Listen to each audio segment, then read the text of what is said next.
We are turning to history. We're going back in time, and who better to take us back in time than the local historian and author Colm Liddy, who joins me now in studio. Colm, a very good morning to you. And to you. Good morning, Alan. Good morning to you. Good to see you again. And we're returning to, I was going to say, a big topic, one of the biggest topics in Irish history, if not the biggest. Some time ago, you took us through the first part of the famine in Clare, and I think it could be so miserable we needed a bit of a break from that. So you took us on a few other chats, but we're returning to that now. So where did we leave off last time, and set the scene for us on the second part of the famine in Clare?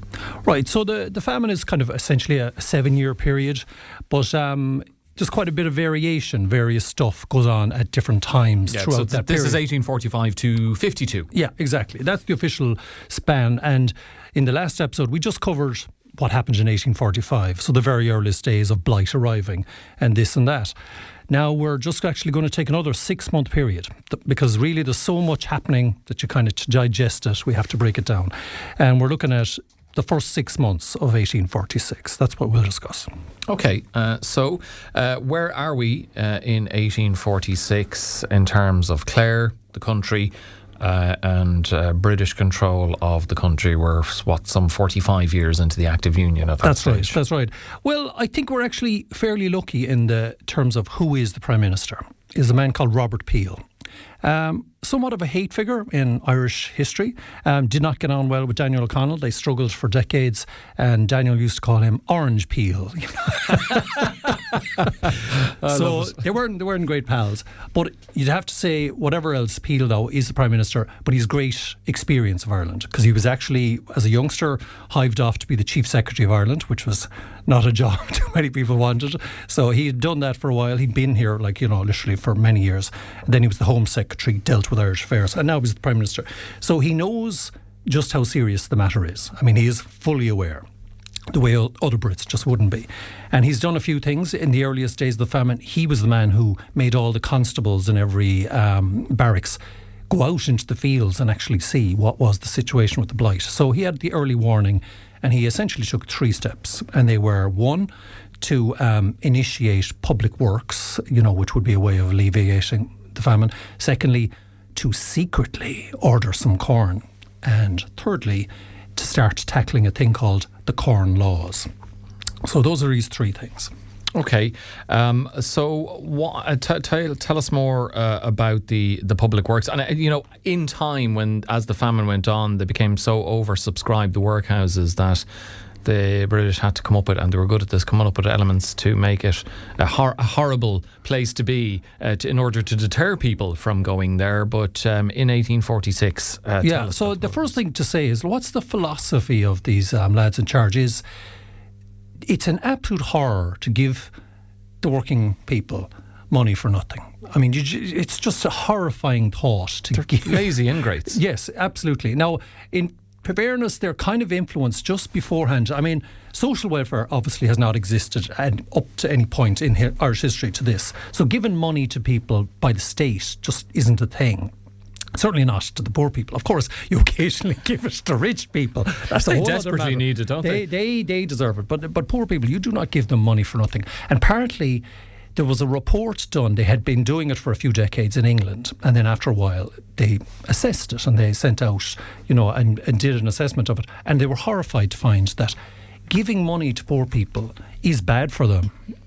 Yes, Alan, don't look at me sceptically. Please do explain. It's very bad for them. Well, they essentially stopped trying, that if the working class were to find out that instead of doing the backbreaking labour, which after all is what they must do, that in fact someone will give you your bread for nothing. They'll just rest on their laurels? They'll rest. And this is now over in England it was happening. So you can only imagine if you attempt the same thing with Irish people. Give those Irish an inch, they'll take a mile. Far worse. So I mean, and in fact, it's actually paternalistically, it's good for the Irish to make them kind of earn it. So that is the reason why there was no question of just giving them the stuff for nothing. The idea was set up works, then they can earn money, and then they'll buy, essentially to replace the potatoes, they'll buy corn for bread or other things. That is the idea of why it has to be earned. Now, the specifics of how it was done, bizarrely enough, Clare was actually the leading county, the first to get going on the public works, more so even than Kerry or Cork or Mayo, the other badly affected counties. We did have a meeting, the famous meeting that took place in January 1846 was in Kilkee. It was the first one in the country to organise these public works.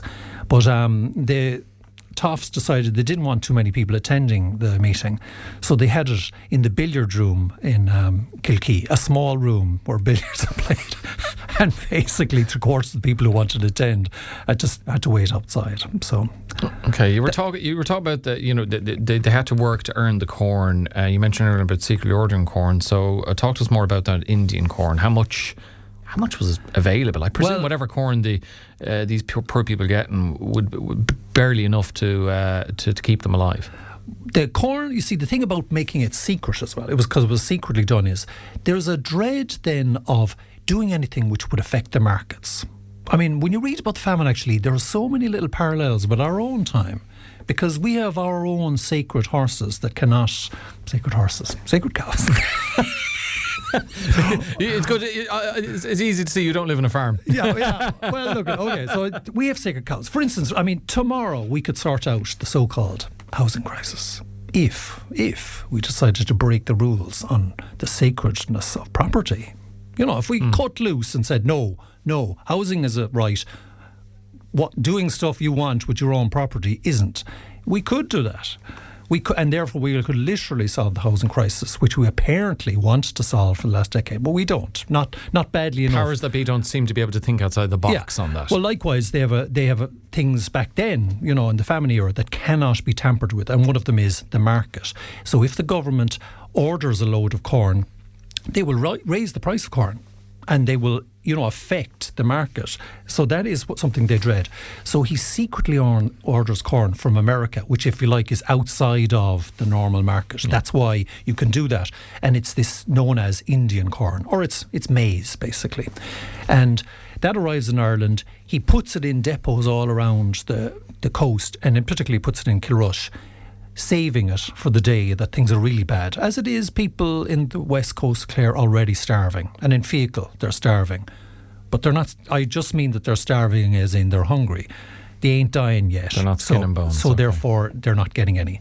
It's March before he decides that it's time to open these stores.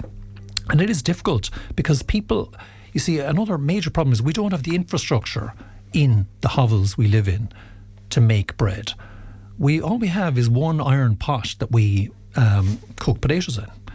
That's our kitchen. Is that pot?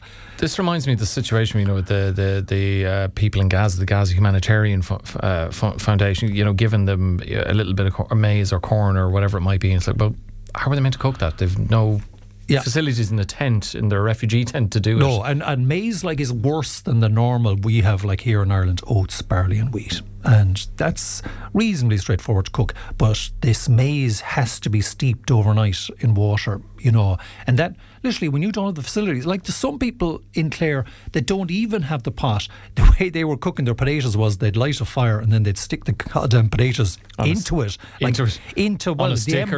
embers, you know what I mean, and essentially roast it. So they literally... they're not able to necessarily deal with corn. And as I say, it's something we just take for granted because we all have fantastic kitchens nowadays. There's nothing we couldn't do if we were so minded. But nonetheless, anyway, I suppose it keeps the wheels turning. And but people are starving. And meanwhile, another thing that our man does, Robert Peel, is he decides, there's rules as well affecting the price of corn, known as the Corn Laws. And what that is effectively is tariffs. It means that corn coming into the British Isles, as we like to call it, is subject to tariffs. And, you know, that's what keeps the price artificially high, because ultimately corn is, if you like, owned by the aristocracy. You know, they either own it or the people who are paying rent to them are, you know, so they need that price high. So he wants to change that, to change the Corn Laws and get rid of that.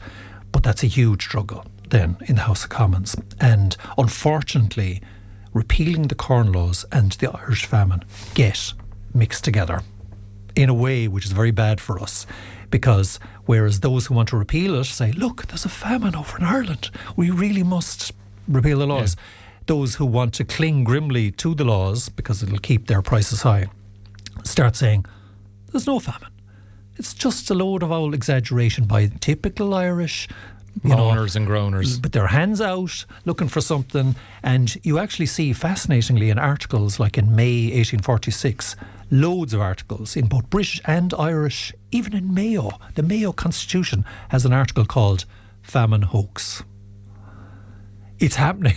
But it ain't happening in the journalist's office. Again, you talked about echoes to the modern day, and that, is there a famine, isn't there? Is there a genocide, isn't there? There's echoes of what's happening now as well. Absolutely. You'd be amazed. It was being denied as late as that there even was a problem, because, as I say, it had become important to deny the existence of the Irish famine, because now, unfortunately, it was tangled up with this other, essentially British issue as to whether or not the price of the corn. So even in the early stages of the famine in 1846, instances like this are what, I guess, exacerbate the situation and make the famine much worse, heading on into 1847 and 48 and so on, the mid-period of the famine. So we're talking about the first 6 months of 1846. How bad have things deteriorated by June? There is a lot of people walking around with glassy eyes, and they've become dull and listless. The truly famine people stop complaining. You don't have the energy. You don't have the energy. At this stage, a hell of a lot of people will say they reckon the amount of energy and calories. I suppose a lot of people nowadays would be happy enough with 2,000 calories a day, or 2.5. But a labouring man in that era needs 3,500, and he really does, because they're doing work on a scale. Backbreaking work. No one whatsoever in Ireland works like a labourer on a roadway, in 1845. It's just not comparable. So they need a hell of a lot of food, 3,500. But what you can do to save energy if you're a labouring man, and if work isn't coming in, whatever, is stay in bed all day. Then you'll bring it down to 1,500 calories, but you actually still burn 1,500 doing nothing. And that's the calculation. Well, they don't see it that way, but people are conserving energy as much as they can. But, I suppose the famine kind of in these early stages, there was still that year about 50% of the potatoes had been affected, in year one. So there's still a little bit around, they're living essentially for a future that is coming where the next year will be fine. And it's the hardest year they've ever lived through, but everything will be okay. And in June 1846, you looked out on the crops. People had still managed to get potatoes down, and there was an incredible harvest incoming. You could just tell by the vegetation that it was going to be a great year, and everything was going to be okay. Giant butt. I should also say that by this stage, more or less, theoretically, no one had died of the famine. Although it was on now, I suppose you could say 8 months at this stage. There has been no deaths. Meanwhile, in England, because of what Robert Peel has been doing, and as I say, the huge storm against him that there really is no major famine, he is kicked out of office. Because within his own party, so many people disagree with him. And so another consequence of that month is that he's kicked out of office. A new guy comes in called Lord John Russell. And it's going to be difficult because he's essentially been part of a group of people saying there is no famine, and you've been overly cautious. Yeah. So it's kind of setting things up in a very bad way when the opposition comes in, having said, we wouldn't make the mistakes that you've made, Robert. As I say, we make different, worse mistakes. So let's just tee it up that way. That's how it has been up to then in 1846. It's impending doom, and for, I suppose, a few tens of thousand people, probably 30 or 40,000 Clare people at that stage are starving. The rest are still okay. but it's what's about to come that will make things much worse. Okay, we'll pause that for the moment. I won't say I'm looking forward to. I think a more appropriate phrase is I'm keen to hear more on what comes next in terms of the famine, because obviously it's a desperate chapter in Irish history. And incidentally, I don't know. It's quite apt. Maggie O'Farrell, the author of Hamnet, has just published her 10th novel, Land, which is, I suppose, connected to her family history and is based on the kind of famine period. But she turned down an OBE because it carried the British Empire title and because that system honoured Charles Trevelyan, and she strongly objects to him because, of course, he was knighted after you were talking about people denying the famine. He infamously described the Irish famine as an act of God. So he wasn't denying it was happening, he just thought it was good it was happening. Well, hold on, Alan, hold on. I'm going to tell you a different story when we come to Charles. I'm kind of a bit don't tell me you're going to tell us he's misunderstood. I'm going to be a bit more Team Charles here, Oh God! Because first of all, on that particular point, I'll say it's all very well bellyaching about Charles Trevelyan saying it's an act of God. That was the impression of most Irish people. We can't say, oh, the Brits thought this, the Brits. Well, what do we think? I'll tell you what our first reaction to most people was to start praying. That would turn the tide. Realistically, that is part of a 19th century mindset, is to believe that God is the number one culprit when things go wrong. I sense a feature for the coming weeks. Colm Liddy versus Maggie O'Farrell. Evelina, get Maggie O'Farrell on the phone. We're going to have it out here with Colm, but he'll come in with a security detail next time. Indeed, for the moment, though, Colm, thank you very much. We'll return to, I guess, part 3 of the famine next time. We're going to drag it out there. So we could easily milk this for seven long miserable years to cover. Yes. Okay, there's a lot to be said.